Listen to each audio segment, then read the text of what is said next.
सर्वांना नमस्कार. लॉकडाऊन एक प्रेमकथा अमर मानसी या लव्ह स्टोरीचे 9 एपिसोड यापूर्वीच अपलोड केलेले आहेत. कृपया ते सर्व एपिसोड ऐकण्यासाठी आपल्या चॅनलला भेट द्यावी. आता अचानक लॉकडाऊनची घोषणा झाली. सगळं ठप्प झालं. मानसी माहेरी जाऊ शकत नव्हती. मग मानसी तिची भरलेली बॅग पुन्हा रिकामी करत होती आणि अमर बाहेर गेला, पण पुन्हा परत आला. कारण बाहेर कोणच नव्हतं. सगळीकडे शुकशुकाट होता. तरी थोडीफार लोकं फिरत होतीच. आता मात्र सगळ्यात जास्त मोठी अडचण अमरची झाली होती. त्याची कामं आता कोण करणार? मोलकरीण तर बंद झाली यायची. पेपरवाले, दूधवाला, इस्त्रीवाला सगळं बंद. प्रत्येक कामासाठी इतरांवर अवलंबून असलेला अमर फार धास्तावला आणि पहिल्याच दिवशी त्याला चहा हवा होता. आता तो कोणाला येतो करायला? पण मानसीला त्यानं अजिबात सांगितलं नाही. तो किचनमध्ये गेला. त्यानं फ्रीज उघडला आणि दूध सापडलं. मग साखर, चहा शोधू लागला, पण कुठं काय ठेवलं आहे हे त्याला सापडत नव्हतं. तो पुन्हा भांड्यांची पाडापाड आणि डब्यांचा आवाज करायला लागला. त्या आवाजाने मानसी वैतागली आणि ती बाहेर जायला निघाली. तसं तिला त्याचं बोलणं आठवलं. तुझं तोंड बघायची इच्छा नाही माझी, असं तो म्हणाला होता. आणि ती तशीच परत येऊन बेडवर बसली. काय घालायचा तो गोंधळ घालू दे या घरच्या मालकाला, अशी ती पुटपुटली. पण तो किती घाणेरडा आहे. सगळं किचन खराब करून टाकेल माझं. मग मला तर त्या किचनमध्ये पायसुद्धा ठेवू वाटणार नाही, असं म्हणून ती शेवटी बाहेर गेली आणि सोफ्यावर जाऊन बसली, मॅगझिन हातात घेऊन वाचण्याचं नाटक करत. अमरनं तिला पाहिलं नव्हतं आणि तो स्वतःशीच बडबडत होता. अरे यार, कुठं ठेवलं आहे सगळं? हे किचन आहे की अलिबाबाची गुहा? काहीच कसं सापडत नाही. आणि शेवटी त्याला साखर सापडली. त्याला फार आनंद झाला. मग चहा पावडर शोधू लागला. तीही त्याला सापडली. मग तो आनंदाने गॅस ऑन करायला गेला, पण लायटर सापडेना. आता काय करायचं? मग थोडी शोधाशोध केली. मग तोही सापडला. मग त्यानं कसाबसा चहा ठेवला. मानसी हे सगळं गुपचूप बसून काही न बोलता बघत होती. मग बराच वेळ झाला तरी चहा काही केल्या रंगतच नव्हता. त्याला काय प्रॉब्लेम आहे हे समजत नव्हतं. फक्त साखरेचं पांढरं पाणी उकळत होतं. त्यानं डोकं खाजवलं, पण शोध काही केला लागेना. की चहा ब्लॅक कलरचा का होईना? ही चहा पावडर डुप्लिकेट तर नाही ना, अशी त्याला शंका आली. आणि त्यानं चहा पावडरचा डब्बा पाहिला आणि मग त्याला कळलं की त्यानं चहा पावडरऐवजी मोहरी टाकली होती. आणि त्यानं डोक्यावर हात मारून घेतला. मग पुन्हा ते सगळं बेसिनमध्ये ओतलं. हे सगळं करत असताना त्याचं स्वतःशी बोलणं चालूच होतं. चहा नको, आता कॉफी पितो. ती बनवायला सोपी असते, पण कॉफी कुठं ठेवली आहे हेही माहीत नाही. चहा आणि कॉफीचा नाद सोडला त्यानं. भूक तर खूप लागली होती. तो सगळे डबे शोधू लागला आणि तिथेही खूप आवाज करत होता. त्या आवाजानं मानसीचं डोकं पुन्हा उठलं. अमरला खायला काहीच भेटत नव्हतं. मग त्यानं बाहेरून नाश्ता ऑर्डर करायला मोबाईल हातात घेतला आणि त्याला कळलं की आता बाहेरून काहीही मागवता येणार नाही. जी काही सोय करायची ती घरातच करावी लागेल. तो पुन्हा डब्यांचा आवाज करू लागला आणि शेवटी मानसीच वैतागून उठली आणि किचनमध्ये गेली. त्यानं तिला पाहिलं, पण आता त्याच्या चेहऱ्यावर नेहमीसारखी अकड दिसत नव्हती, कारण भुकेमुळे चेहरा बारीक झाला होता. मग मानसीनं गुपचूप फ्रीज उघडला आणि दुसरीकडे बघू लागली. तिने फ्रीज उघडला हा आपल्यासाठी इशारा आहे हे त्याला कळलं आता. मग त्यानं फ्रीजकडे मोर्चा वळवला आणि फ्रीजमध्ये त्याला ब्रेड दिसला. तो खुश झाला. त्याला फ्रीजमध्ये जॅमसुद्धा मिळाला. ब्रेड आणि जॅम घेऊन तो डायनिंग टेबलवर येऊन बसला. मग मानसी स्वतःसाठी चहा बनवायला गेली, तर तिला बेसिनमध्ये मोहरी दिसली आणि तिनं डोक्यावर हात मारला. मग तिनं ते सगळं स्वच्छ केलं, स्वतःसाठी चहा बनवला आणि ती तिच्या बेडरूममध्ये निघून गेली. तिला जाताना पाहिलं आणि अमर म्हणाला, या बायकांना कसं जमतं सगळं व्यवस्थित करायला? मग मला का नाही येत? मी सुद्धा स्वयंपाक करायला शिकणार, पण आता खूप भूक लागली आहे. जे आहे ते तरी खाऊ, असं म्हणून त्यानंही वेळ ब्रेड जॅमवर भागवली आणि पुन्हा बेडरूममध्ये जाऊन बसला. आता काम तर काहीच नव्हतं. मग मोबाईलवर टाईमपास करत बसला. पण रोज कामाची सवय असलेला अमर त्याला जरा चुकल्यासारखं वाटत होतं. वेळ जाता जात नव्हता. मग मानसीने राजलक्ष्मीला फोन केला आणि म्हणाली, आई, मी नाही जाऊ शकले माहेरी. सगळी वाहतूक ठप्प आहे. राजलक्ष्मी म्हणाली, पण आपल्या घरात तू सुखरूप आहेस ना? आणि अमर कुठे आहे? मानसी म्हणाली, ते सुद्धा आहेत घरातच. आता नोकरही येत नाहीत.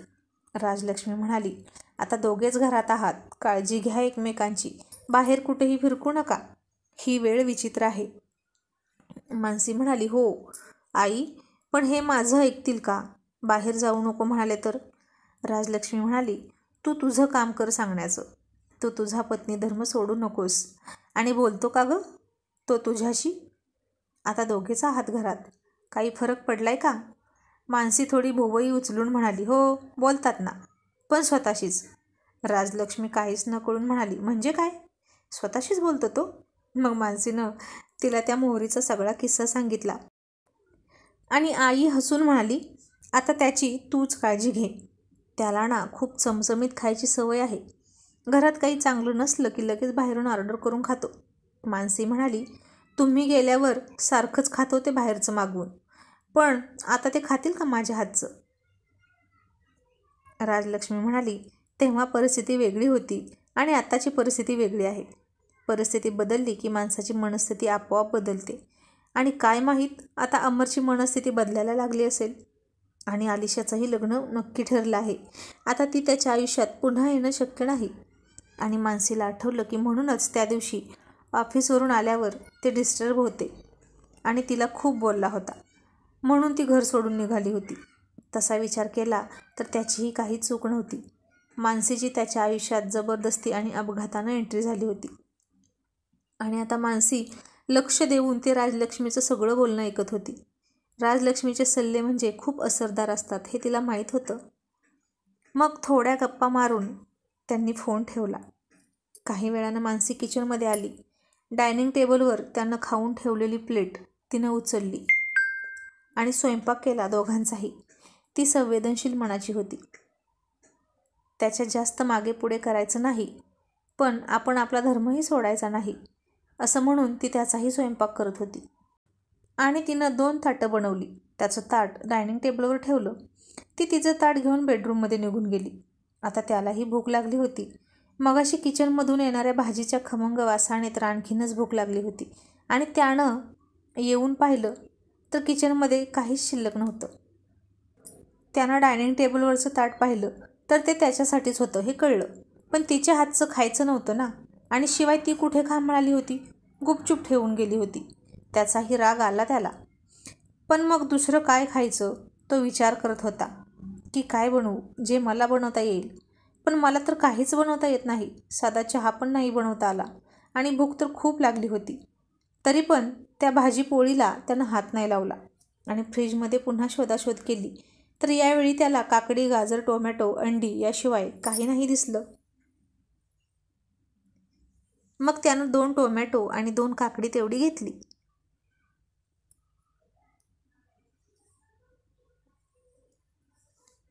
आणि तिथंच बसून खाल्ली. पण तेवढ्यानं भूक कशी भागणार?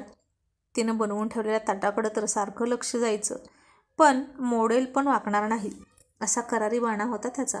आणि त्यानं बाहेर जायची संधी मिळते का ते शोधलं. आणि कसाबसा नाक्यावर गेला, पण एकही दुकान उघडं नव्हतं. आता काय करणार? तसाच पाठीमागे आला. निदान काहीतरी खरेदी करून आणता आलं असतं असं त्याला वाटलं होतं. आणि मानसी बाहेर आली. टेबलवर पुन्हा टोमॅटो आणि काकडीचं काप दिसले. तिनं ते सगळं स्वच्छ केलं. तिनं पाहिलं की त्यानं भाजी पोळी पण खाल्लीच नव्हती.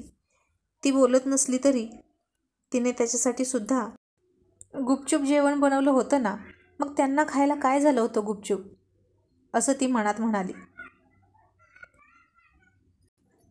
मला काय करायचं आहे, खाऊ दे नाही तर नाही खाऊ दे, अशी ती पुन्हा मनात बडबडली. आणि पुन्हा बेडरूममध्ये जाऊन बसली. तो रिकाम्या हाताने परत आला. पुन्हा बेडरूममध्ये जाऊन बसला. त्याचं लक्ष तिने दिलेल्या चाव्याकडे गेलं. मी या घराचा मालक आहे असं छाती फुगवून सांगणं सोपं असतं, पण घर सांभाळण्यासाठी काय काय करावं लागतं आणि ते किती कठीण असतं हे अमरला माहीत नव्हतं. त्याला तर साधा कधी गॅस जोडायचा माहीत नव्हता, कारण प्रत्येक कामाला घरात नोकर होते. शिवाय सर्वात लहान असल्यामुळे लाडका होता तो. कसलीच जबाबदारी नव्हती आत्तापर्यंत त्याच्यावर. मग संध्याकाळी मानसीनंही वेगळा स्वयंपाक केलाच नाही आणि त्यालाही काही विचारलं नाही. ती गुपचूप त्याच्यासाठी सगळं करत होती, पण त्याला बोलण्यासाठी तिचं मन तयार होत नव्हतं. कारण आधी तो तिच्याशी काहीच बोलत नसायचा, तेव्हा निदान ती त्याच्याशी बोलायची तरी. पण आता त्यानं त्या दिवशीसुद्धा तिचा पांढऱ्या पायाची म्हणून उल्लेख केला आणि तुझं तोंड दाखवू नकोस असंही म्हणाला. म्हणून नाही म्हटलं तरी ती हर्ट झाली होती आणि तिचं त्याला बोलायचं मन होत नव्हतं. मग तिने दुपारचीच भाजी पोळी खाल्ली आणि आता अमरला भूक असह्य झाली होती. त्यानं आणखीन काही डबे शोधले, पण यावेळी मानसीनं त्याची मदत नाही केली. पण तरी त्याला बिस्किट सापडलं आणि तो खुश झाला. निदान आत्ताची तरी सोय झाली असं म्हणत त्यानं ती पोटभर खाल्ली आणि आलिशा नेमकी कुठं आहे तिची काळजी वाटून त्यानं तिला फोन लावला. पण फोन उचलला नाही. तो निराश होऊन झोपला. पण पुन्हा पोटात भूक उसळली. अरे यार, सारखी भूक का लागते मला? माझ्या पोटात बकासूर शिरला आहे की काय असं त्यालाच वाटायला लागलं. झोप येत नव्हती. मग तो पुन्हा किचनमध्ये आला. दूध घेतलं आणि गरम करायला ठेवलं. इतक्यात त्याच्या हातून झाकण खाली पडलं आणि मोठा आवाज झाला. मानसी उठली. आता तिला वाटलं की किचनमध्ये मांजरच घुसला आहे आणि ती बेडरूममधून बाहेर आली आणि तिने पाहिलं तर किचनमध्ये अमर होता आणि ती मनाशी म्हणाली, तर किचनमध्ये मांजर नाही, हा बोका घुसलाय का? इतकी भूक लागली पण एका शब्दानं बोलले नाहीत. किती हट्टी असावं माणसानं. मग ती त्याच्याजवळ गेली तसा तो दचकला आणि शेवटी सगळा अपमान विसरून ती म्हणाली, काही हवंय का मला सांगा. आणि अमर पुन्हा तोऱ्यात म्हणाला, त्याची काही गरज नाही, माझं मी घेऊ शकतो, तू जा आणि झोप. आणि मानसी चिडली. मग तीही म्हणाली, मलाही कळतं झोपायचं की नाही, तुम्ही सांगायची गरज नाही. इतक्या रात्री मी काही अंताक्षरी खेळत नाही बसणार एकटी एकटी. जशी काही माणसं स्वतःशीच बडबडतात एकटी एकटी. आणि ती चिडून बेडरूममध्ये निघून गेली. आणि अमरलाही तिचा राग आला आणि म्हणाला, मग झोप ना, मी नव्हतो आलो तुला उठवायला. आधीच इथं भूक सहन होत नाही आणि डोकं उठलंय माझं, त्यात हिची भर, असा तो पुटपुटला. आणि त्याचं हे वाक्य जाता जाता मानसीनं ऐकलं आणि जोरात बेडरूमचा दरवाजा लावला.